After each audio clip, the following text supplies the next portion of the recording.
Assalamualaikum warahmatullahi wabarakatuh, kawan-kawan subscriber petani akuator. Kesempatan kali ini ya kawan-kawan, saya mau membahas penyakit jagung yang sangat ditakuti ya sebenarnya, yaitu busuk batang dan juga busuk buah. Tetapi di sini karena buahnya belum ada contohnya, sekarang saya mau memperlihatkan serangan jamur Diplodia maidas ya kawan-kawan. Ini juga serangannya mirip dengan jahe gajah ya. Juga mirip dengan serangan fusarium jahe gajah, yaitu kalau jagung kan hanya pohon. Ini pohonnya busuk pangkalnya. Untuk jagung umumnya jamur Diplodia maidas untuk serangannya. Fusarium pun juga bisa menyerang untuk jagung. Kerusakan serangan pada jagung bisa mencapai level 60% kerusakan ya kawan-kawan. Untuk jagung. Oke, saya perlihatkan. Ini kawan-kawan, serangan Diplodia maidas ya.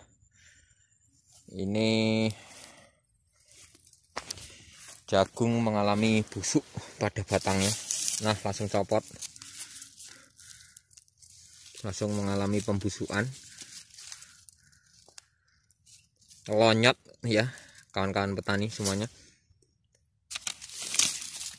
Ini. Dan baunya pun juga nggak enak. Nih serangannya udah mencoklat.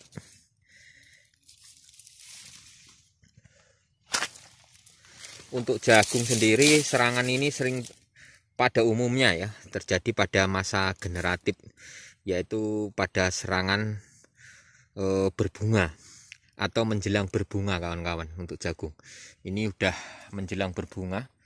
Nanti saya perlihatkan yang sudah berbunga dan udah mulai berbuah. Berbunga, yang udah berbunga karena bunga jagung dan itu langsung membawa buah ya kawan-kawan. Ini sudah pada busuk. Ini rata-rata serangan Diplodia itu pada fase generatif ya, menjelang berbunga. Untuk jamur Diplodia maidas itu serangannya pada umumnya itu menjelang masuk musim kemarau. Jadi kalau pasca kita tanam, kalau bisa memperhitungkan waktu ya kawan-kawan. Nanti pas mau berbunga itu mau memasuki musim kemarau atau enggak. Kalau bisa agak dihindari lah. Waktu mau berbunga memasuki musim kemarau ya seperti ini.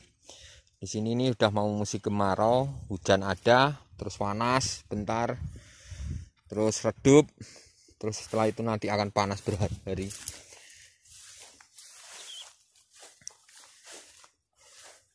Oke, saya perlihatkan yang sudah berbuah jagung yang kena serangan. Ya kawan-kawan, untuk serangan pada yang berbuah itu hampir sama aja ya. Pohonnya juga ambruk dan kecoklatan ya. Ini untuk yang udah berbuah, yang kena serangan sudah dicabuti oleh pemilik ya. Jadi saya tidak bisa memperlihatkan untuk serangannya.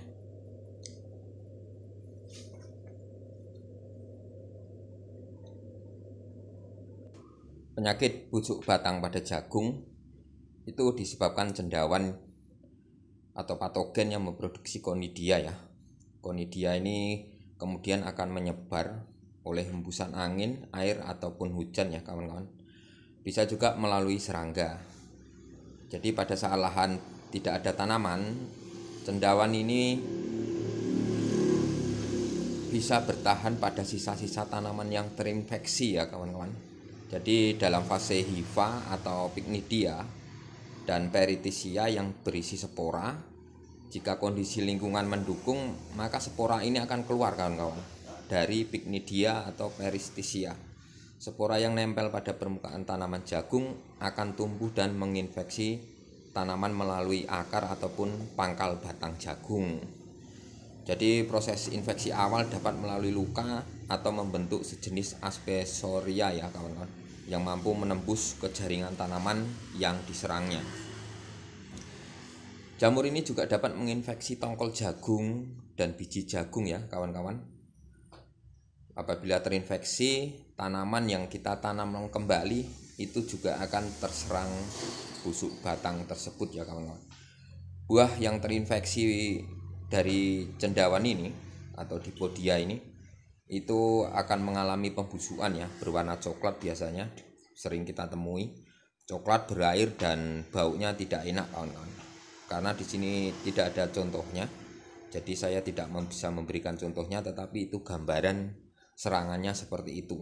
Jadi busuk, bukan busuk karena ada ulat yang penggerek buah ya, jadi busuknya itu basah dan kecoklatan dan baunya tidak enak. Untuk jamur ini serangannya akan makin hebat di saat memasuki awal musim kemarau ya. Ini serangannya akan membuat pohon jagung menjadi rebah alias tumbang ya kawan-kawan. Untuk pencegahan penyakit ini ya kawan-kawan, jagung harus rutin disemprot dengan fungisida ya. Bisa yang mengandung bahan aktif mancozeb ya, contohnya ditan atau pestisida lain ya, atau Bion M itu juga bisa dipakai. Jika tanaman sudah terserang, ini tidak bisa dikendalikan ya kawan-kawan. Jadi istilahnya ya dicabut saja dan dibakar. Jangan dibiarkan membusuk di lahan ya, karena ini bisa menyebabkan penularan yang berkelanjutan. Oke, kawan-kawan semua, semoga informasi ini dapat berguna buat kawan-kawan semuanya. Jika ada salah kata atau dalam penyampaian, itu karena saya masih dalam tahap pembelajaran. Terima kasih atas perhatiannya. Assalamualaikum warahmatullahi wabarakatuh.